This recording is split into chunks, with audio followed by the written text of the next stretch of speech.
ሰላም ጤና ይስጥልን ተመልካቾቻችን እንደምን ዋላችሁ እንደምን አመሻችሁ ከአንከር ሚዲያ ዝግጅት ክፍል ልዩ ዜና ክፍለ ጊዜያችንን ይዘን ቀርበናል። በተለያዩ አቅጣጫዎች እንቅስቃሴ ሲያደርግ የሰነበተው የአብይ አህመድ መከላከያ ሰራዊት በወልቃይት አቅጣጫ ከህወሓት ኃይሎች ጋር ውጊያ መጀመሩ ተገለጸ።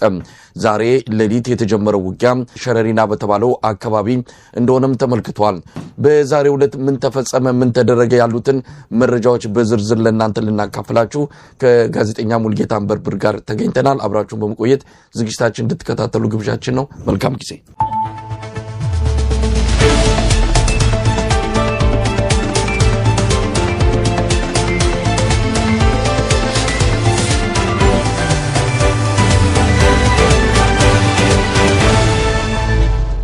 ጤና ይስጥልን ሙልጌታ። ጤና ይስጥልን መሳይ እንደምን አለ? እንግዲህ በቶሎ ተገናኝተናል። ዛሬ የተገናኘንበት ልዩ የዜና መርሃ ግብር ስላለን ነው። ህወሓት መግለጫ አውጥቷል። እስካሁን በአገዛዙ በኩል ይፋዊ የሆነ በጉዳዩ ዙሪያ የተባለ ነገር እንደሌለ ነው ለማወቅ የተቻለው። ነገር ግን ምንድነው የሆነው? በተለይም የአማራ ተወላጆች አንዳንዶች ጉዳዩ በሰፊው እየተነሳ የሚገኝበት ሁኔታ ነው ያለው። ህወሓት መግለጫ ያወጣበት አንድም በሸረሪና በኩል ጥቃት ተከፈተብኝ የሚል እንደሆነ ነው ለመረዳት የተቻለው። እስቲ ምንድነው የሆነው ሙልጌታ? ከመነሻ ያለውን ነገር ብታስረዳን። አመሰግናለሁ መሳይ። አብይ አህመድ ትናንት ሐምሌ 4 ቀን 2018 ዓ.ም የአማራ ሚዲያ ኮርፖሬሽን በሚባለው ቀርቦ በርካታ ሀሳቦችና አስተያየቶችን ሲሰጥ እንዳመሸ እናስታውሳለን። በዛ ሂደት በተለይ የወልቃይት ጉዳይ፣ የሰኔ 15 ጉዳይ የአማራን ትግል ይከፍሉልኛል ወይም ደግሞ እነዚህ አጀንዳዎች አማራውን ለመበታተኛ ተጠቀምባቸዋለሁ በሚል ከዚህ በፊት በካድሬዎች በኩል በተለይ በነ ዳንኤል ክብረት ተይዞ የነበረውን የዚህ ፕሮፓጋንዳውና የትርክትን ጉዳይ ለመሸጥ ከፍተኛ ጥረት አደረገ። የነ ዳንኤል አካሄድ ከፍተኛ ኪሳራ እንዳመጣበት ሲያቅ የመጨረሻ አማራጭ በሚል ራሱ ወደ ፕሮፓጋንዳው መስመር የመጣበት ሁኔታ አለ። ለዚህም ፕሮፓጋንዳ ሲባል በትናንትናው ዕለት በአማራ ሚዲያ ኮርፖሬሽን ቀርቦ በርካታ አጀንዳዎችን ወደ ማህበረሰቡ በተለይ የቅራኔ ሀሳቦችን፣ ግጭት የሚያስነሱ ሀሳቦችን ህዝብ ለህዝብ መካከል ጸብ ለማስነሳት ከፍተኛ ጥረት ሲያደርግ ነበር። ያንም አልተሳካለትም። አብዛኛው በሚባል ደረጃ የአብይ አህመድ ሐሰተኛ ትርክት፣ ሐሰተኛ መረጃ ሲነዛበት እንዳመሸ ሲያቅ ሌሊት መረጃው ነበር በአብዛኛው ዘንድ በተለይ ዋና የሚባሉት በፋኖ አመራሮችም እንዲሁም ደግሞ መሳይ አንተም እንደምታውቀው በትናንትናው ዕለት አብይ አህመድ ውጊያ እንደሚከፍት ይታወቅ ነበር። ሌሊት 11 ሰዓት ገደማ ወልቃይት ግንባር ወይም ደግሞ በረከት ተብሎ ሸረሪና በሚባሉት አካባቢዎች ላይ የከባድ መሳሪያ የማስወንጨፍ ሙከራ ነው ያደረገው። ይህን ሙከራ ያደረገበት ዋነኛ ምክንያት ትናንት በነበረው ጉዳይም በተለይ የወልቃይትን ጉዳይ የትግራይ ኃይሎች የፌደራል መንግስቱ ነው የከለከለን፣ የፋኖ ኃይሎች ወይም ደግሞ ለአማራ እንታገላለን የሚሉ ኃይሎች ውሰዱ እያሉና ነው። ነገር ግን የከለከለን የፌደራል መንግስቱ ነው ብለው ለእኛ ሪፖርት ያቀርቡልናል።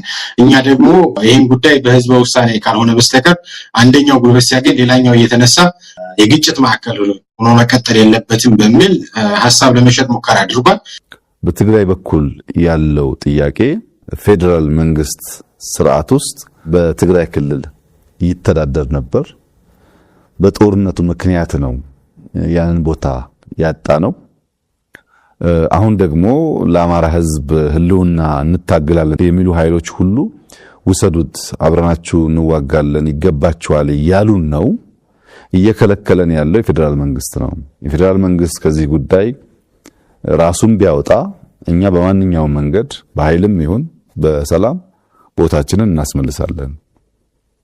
እንቅፋት የሆነብን የፌደራል መንግስት ነው እንጂ ለዚህ ህዝብ የሚታገሉ ወገኖችም ጭምር ለዚህ ህዝብ እንታገላለን ባዮች ጭምር እንድንወስድ ፈቅደው የዚያ ትግል ተባባሪና አጋር ሆነዋል። እናንተ ናችሁ እንቅፋቱ ይላሉ። ይህን ሀሳብ ማንሳቱ ራሱ ሌላ ግጭት የመጥመቅና ሌላ ግጭት ቀውስ በተለይም ደግሞ ከዚህ ከሰሜነኛው ማህበረሰብ በተለይ ከትግራይና ከአማራ ህዝብ ካሉት አሁናዊ ሁኔታዎችና ትብብሮች አኳያ በማስደንገጡ ነው ዘሎና ሮጦ አማራ ሚዲያ ኮርፖሬሽን ነው የመጣው። በተለይ ከቅርብ ጊዜ ወዲህ የትግራይ ኃይሎች የፌደራል መንግስቱ ነው ዋነኛ ጥላታችን፣ ሌላ ጥላት የምንለው ህዝብም ታጋይ የለም የሚለውን ሐሳብ ካዳመጠ በኋላ ወደ አማራ ሚዲያ ኮርፖሬሽን ቀረበ ማለት ነው። በወልቃይት ግንባር ውጊያና አገዛዙ ለምን ዓላማ አስጀመረው የሚለውን ግን በግልጽ ማስቀመጥ ያስፈልጋል። በበረከት ግንባር በኩል ከምሽቱ 11 ሰዓት አካባቢ ጀምሮ ያገዛዙ መካናይዝድ እና እግረኛ ኃይል የማጥቃት እርምጃ እንዲወስድ ትዕዛዝ አብይ አህመድ ሰጥቷል። ወደ ወታደራዊ እንቅስቃሴ መግባቱንም የግንባር መረጃዎች ከቦታው አረጋግጠዋል። አገዛዙ በዚህ ቀጠና ጥቃት ለመክፈት የተገደደበትና ከጀርባው ያቀዳቸው ዋና የፖለቲካና ወታደራዊ ፍላጎቶች ይፋ ማድረግ አስፈላጊ ነው።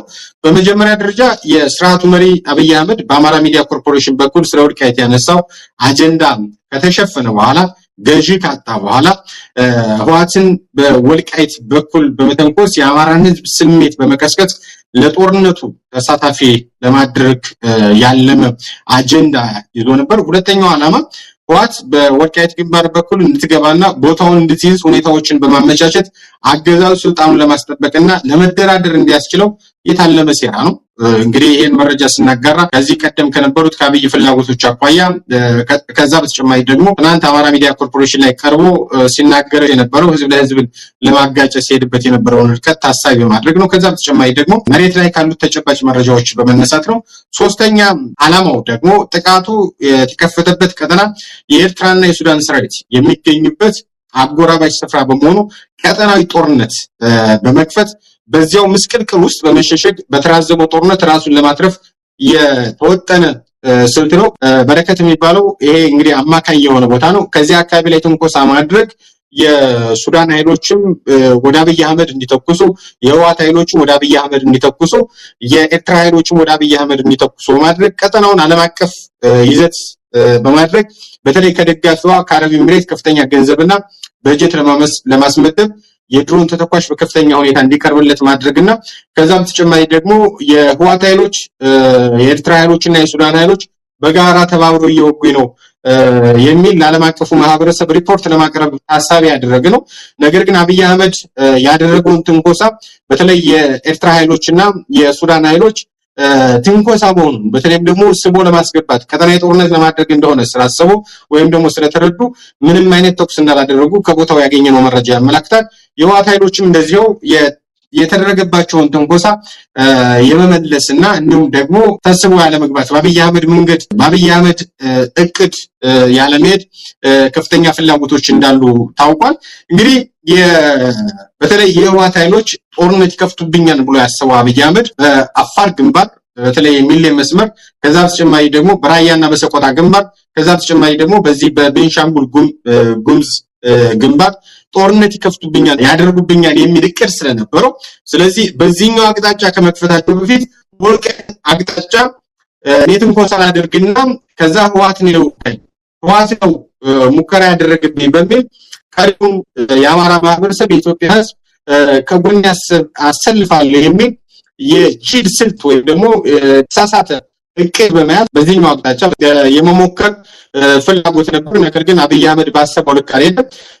ይህ በእንዲህ እንዳለ መሳይ የአገዛዙ ጥምር ጦር ተብዬ መከላከያ፣ ሚሊሻ፣ መብተና ፖሊስ የሚባለው በበርካታ ግንባሮች ግዙፍ የጦር እንቅስቃሴና የኃይል ማሰባሰብ እያደረገ እንዳለ ከቦታው ያገኘናቸው መረጃዎች ያመለክታሉ። በተለያዩ ግንባር የሚገኙ የመረጃ ምንጮች ተጠቆሙት ከሆነ ከትናንት ምሽት ጀምሮ የአገዛዙ ጥምር ጦር ተብዬ በሰሜኑ የሀገሪቱ ክፍል በበርካታ አቅጣጫዎች ወታደራዊ እንቅስቃሴና የኃይል ማሰባሰብ እያደረገ እንደሆነ የደረሰን መረጃ ያመለክታል። በተገኘው የአዲስ የግንባር መረጃ መሰረት በከለዋንና ጨርጨር አቅጣጫ ራያ ግንባር ተብሎ በሚጠራው አቅጣጫ ማለት ነው ከትናንት ምሽት ጀምሮ በርካታ መካናይዝድ ኃይል ወደ ቀጠናው እንዲጠጋ የተደረገ ሲሆን የጦር ዝግጅቱ አሁንም በከፍተኛ ሁኔታ ተጠናክሮ እንደቀጠለም ሰምተናል። ሌላኛው በሰቆጣና በጋሸና ግንባር ነው። እነዚህም በተለይ ወሳኝ ቦታዎች ናቸው። እነዚህም ቦታዎች ላለማጣት ቀደም ሲል በላሊበላ አካባቢ ተመድቦ የነበረውን 13ኛ እዝ ወደ ሰቆጣ አቅጣጫ እንዲጠጋ የተደረገ ሲሆን በተጨማሪም በደቡብ ጎንደር ከሚገኘው 10ኛ እዝ ላይ ተቀንሶ ጋሸና ላይ እንዲመደብ ትዕዛዝ ተላልፏል። በአፋር መስመር በተመሳሳይ ደቡብ እዝና ሰሜን ምስራቅ እዝ በጥምረት በአፋር በኩል ወደ ቀጠናው መጠጋታቸው ተረጋግጧል።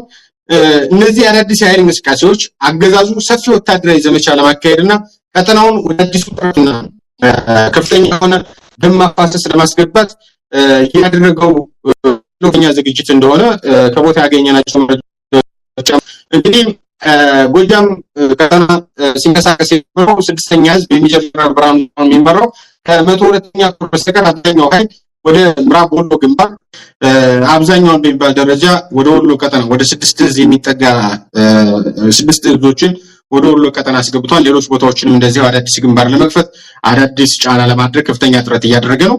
በዚህ ሂደት እንግዲህ ጦርነት ተጀመረ የሚሉ ሐሳቦችም ሲነሱ ነበር። ከዚህ በፊትም በግልጽ አስቀምጠናል። አማራው 3 ዓመት ከፍተኛ ውጊያ እያደረገ ነው።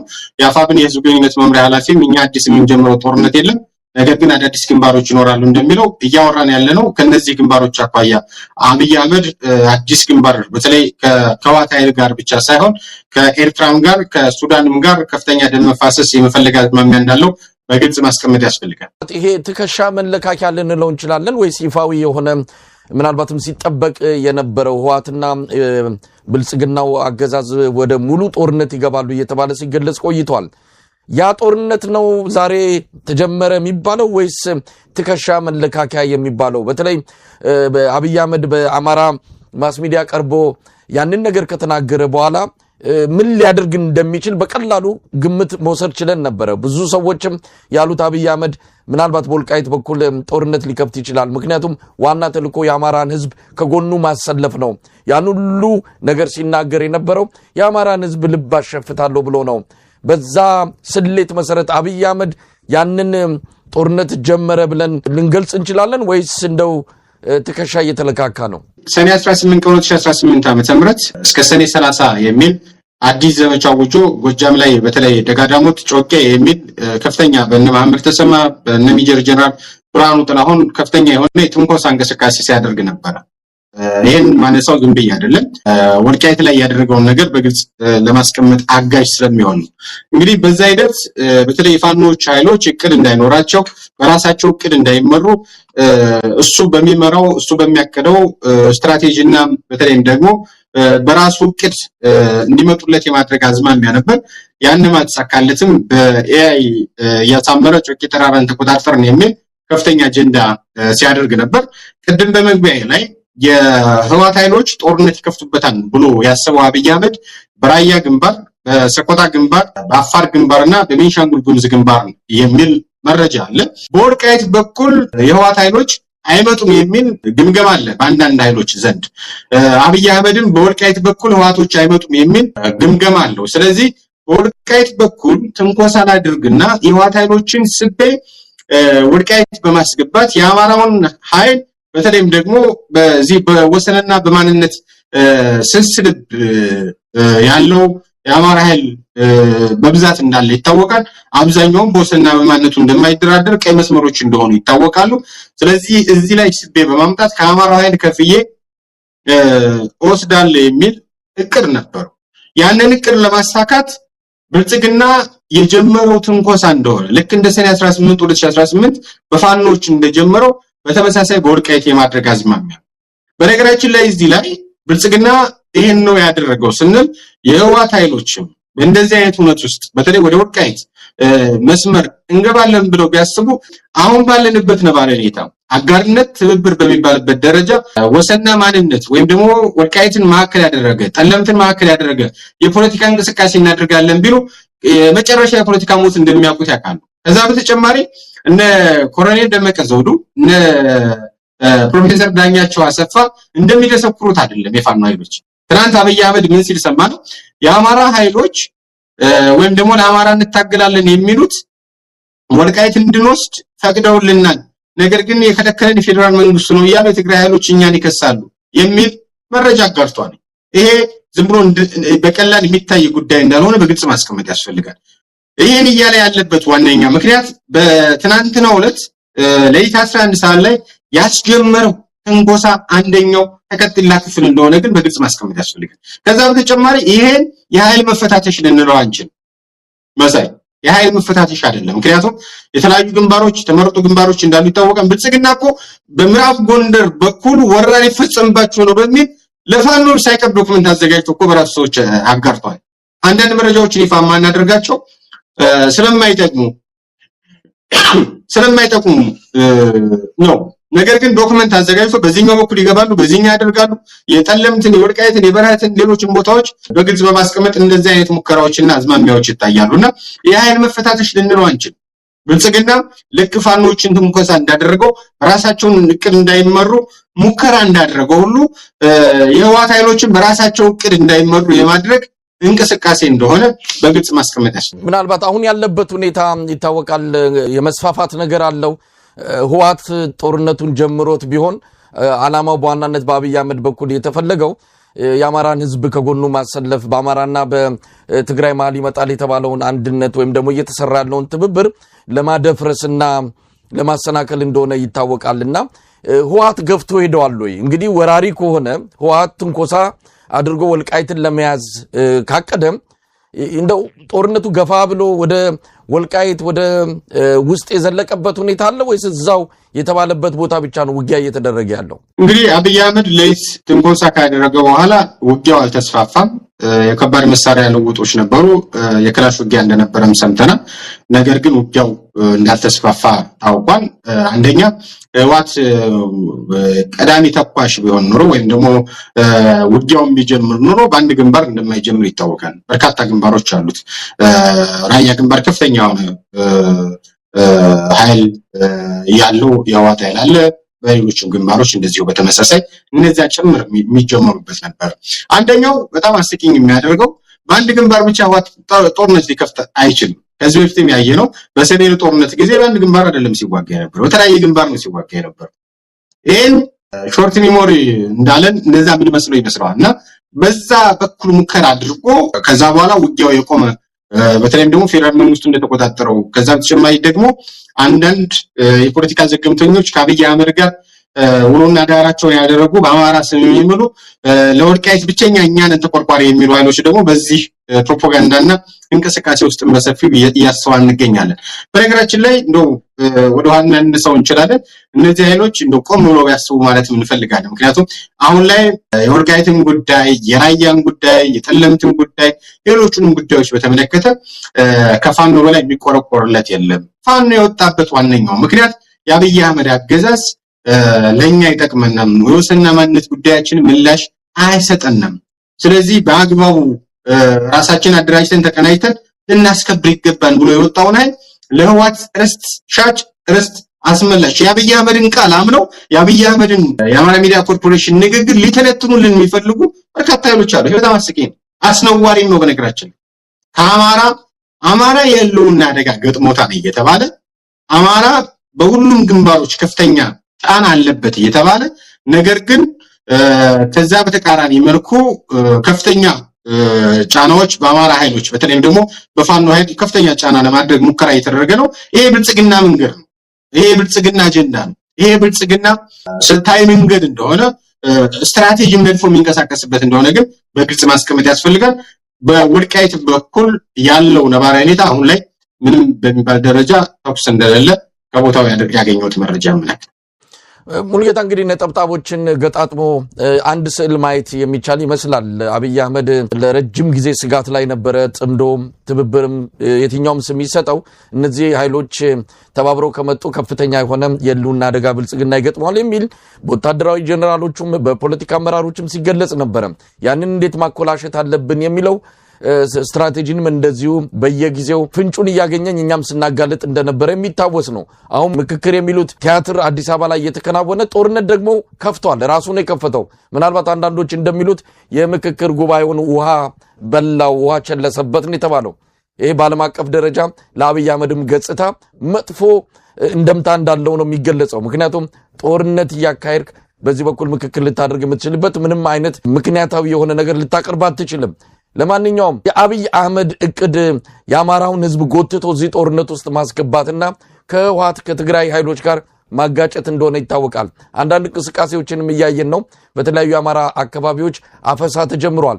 ወልቃይት ልትያዝ ነው፣ ወልቃይትን ህወሓት በኃይል ሊወስድ ስለሆነ ከተከዜ ዘብ ጋር አብራችሁ ተሰልፋችሁ ከመከላከያ ጎን ሆናችሁ ወልቃይትን አድኑ የሚል ቅስቀሳ በየከተማው እየተደረገ እንዳለም እያየን ነው። የአማራ ህዝብ አቋም ምን መሆን አለበት? በዚህ ጊዜ ላይ ህወሓት እንግዲህ የነበረው ከአማራ ህዝብ ጋር በአጠቃላይ በኢትዮጵያ ታሪክ ውስጥ ያለው ሚና ይታወቃል። ያንን እየመዘዙ እያመጡ አሁን ላይ የአማራ ህዝብም ከብልጽግና ጎን ተሰልፎ ህወሓትን እንዲዋጋ ሰፊ ቅስቀሳ እየተደረገ ነው።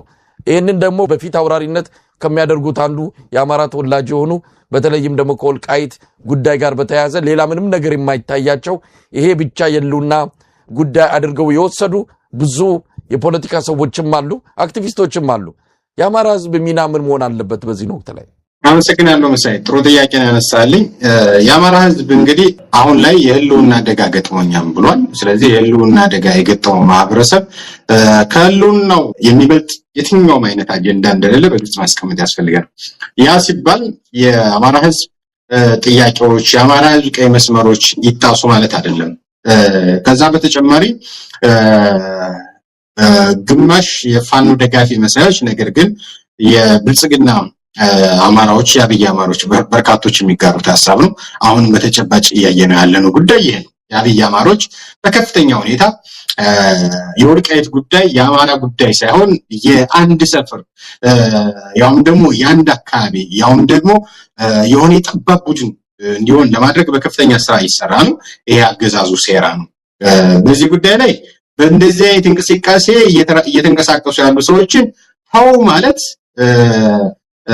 አይቻልም። ምክንያቱም አቅደውበት በጀት ይዘው ስትራቴጂ ነድፈው እየተንቀሳቀሱበት ያለ ስለሆነ እነዚህ ሰዎች መከራ የምታድናቸው ሰዎች አሉ። ስማቸውንም መጥራት የዛን ያህል አስፈላጊ አይደለም። አብዛኛው ሰው ማን ምን እየሰራ እንደሆነ ምን እያደረገ እንደሆነ ስለሚያውቃቸው ማለት ነው። በተለይ ጎንደርን ማዕከል አድርገው ከጎንደርም ደግሞ ወልቃይትን ለብቻው ኮርነር ለማድረግ ለማስመታት ከፍተኛ ስራ ይሰራ ነው በነገራችን ላይ።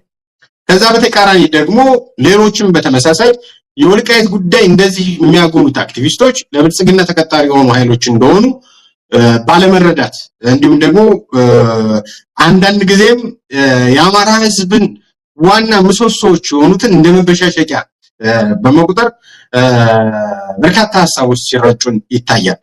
በዚህኛው በኩል እንግዲህ በብልጽግና በኩል ያሉትን መምከር አይቻልም። ምክንያቱም በራሳቸው መስመር እየተጓዙ ያሉ ኃይሎች እንደሆኑ ይታወቃሉ። ከአማራው ኃይል የመነጠል ወልቃይትን የአማራ ሳይሆን የአንድ ጠባብ ቡድን የፖለቲካ ማስፈጸሚያ የማድረግ ከፍተኛ ፍላጎት አለ። ከዚህ በፊትም እነ ኮሎኔል ደመቀ ዘውዱ እኛም የወልቃይትን ጉዳይ ነው የሚመለከተን፣ የደራ ጉዳይ የሌሎች ጉዳዮች አይመለከተናም፣ አሁን ካለው መንግስት ጋር ከብልጽግና መንግስት ጋር ያጣላናል ብለው መግለጫ የሰጡ ሰዎች ናቸው። እነማን ነው? ኮሎኔል ደመቀ ዘውዱ። በቃ የነሱ መንገድ በጣም አደገኛ እንደሆነ ይታወቃል። ነገር ግን አሁን ምን እያደረጉ ነው? ሌሎች የሚጽፉትን ሌሎች የሚናገሩትን ለዚህ ጠባብ ቡድን ፍላጎት የመሰባሰቢያ የመደራጃ እንደዚህ እየተባልን ነው እንደዚህ እየተዘመተብን ነው የሚል ከፍተኛ የፖለቲካ ስራ ለመስራት ሙከራ እያደረጉ ነው። ይሄ መንገድ ግን እንደማያዋጣ በግልጽ ማስቀመጥ ያስፈልጋል። እንግዲህ ቅድም አንተም አንስተዋል። ጎንደር ዩኒቨርሲቲ ማራኪ ካምፓስን ጨምሮ ሁሉም በሚባል ደረጃ ወያኔ ወልቃይትን ጎንደር ልትወር እየመጣች ነው በሚል በርካታ ሚኒሻዎችን የማሰባሰብ የዩኒቨርሲቲ ተማሪዎችን አባሮ የሚኒሻ መሰባሰቢያ የማድረግ ተቋሙን በከፍተኛ ሁኔታ እየተሰራ እንዳለ ከአካባቢ ያገኘናቸው መረጃዎች ያመለክታሉ። ያ ብቻ አይደለም። ከየወረዳ ያለው ሚኒሻ ከየቀበሌ ያለው ሚኒሻ ወልቃይት ሊወረር ነው ክተት የማለት ከፍተኛ እንቅስቃሴ አለ። በወልቃይት በኩል ወያኔ ከመጣ የመጀመሪያ የሚዋጋው ፋኖ እንደሆነ በእርግጠኝነት መናገር ይችላል። በዛ መስመር መምጣት ማለት አደገኛ መሆኑን ከዚህ በፊት ሲነገር የነበረ ነው። አሁንም በእንደዚህ አይነት መስመር እንመጣለን ካሉ አደገኛ ነው። ነገር ግን ናግ በማድረግ በመጎትጎት ትንኮሳ በማድረግ አብይ አህመድና የነ ኮሎኔል ደመቀ ዘውዱ የነ ጻድቃን ገብረተንሳይ ቡድን ይሄን ለመስራት ሙከራ እያደረገ ነው። ይሄን የሚያደርጉበት ዋነኛ ምክንያት ቅድም አስቀምጠናል፣ አሁንም በግልጽ አስቀምጠዋለሁ። የአማራውን የፖለቲካ አጀንዳ የመነጠል የመከፋፈል በአንድ ላይ ተደራጅቶና ተቀናጅቶ የብልጽግናን አገዛዝ እንዳይመታ የብልጽግና አገዛዝ በኢትዮጵያ ነባራዊ ሁኔታ ነግሶ እንዲቆይ የማድረግ አዝማሚያ። ይሄ ደግሞ የጥቅም ተጋሪዎች ናቸው። እኔ ሌሎቹ እንደሚሏቸው አልላቸውም። ነገር ግን አሁንም በተጨባጭ ከዚህ